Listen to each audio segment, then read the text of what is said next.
So this is the Norma frontalis. What makes up the Norma frontalis? This is the frontal bone. These are the orbits.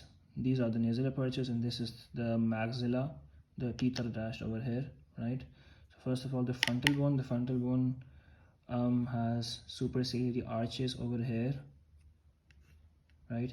And where the superciliary arches meet, this portion is known as the glabella, right? This protuberance is known as the glabella, right? The nasal bone and the frontal bone, the point where they are attached, this point is known as the nasion, right?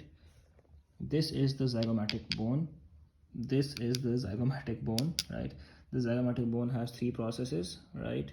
The frontal process, the temporal process, and the maxillary process, right? This is the maxillary bone. Maxillary bone has which processes? Maxillary bone has a nasal process. Maxillary bone has a zygomatic process, and the alveolar processes where the teeth are attached, right?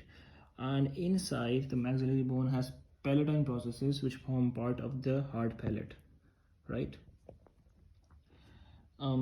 These are the nasal apertures. This portion forms part of the nasal forms point of attachment for the nasal cartilages, right?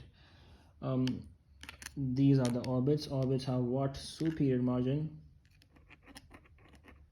inferior margin, medial margin, right? Lateral margin. Over here you've got a supraorbital notch in some people and a supraorbital foramen in this skull, right?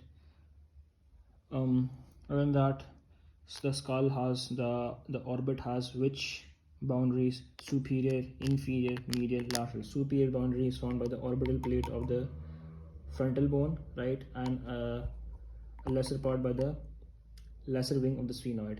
Lateral boundary is formed by what? The zygomatic bone and the greater wing of the sphenoid, right?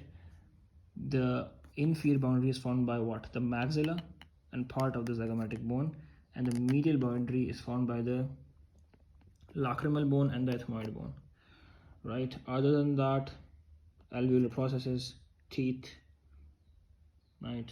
Nasion, glabella, and nothing is left. Thank you.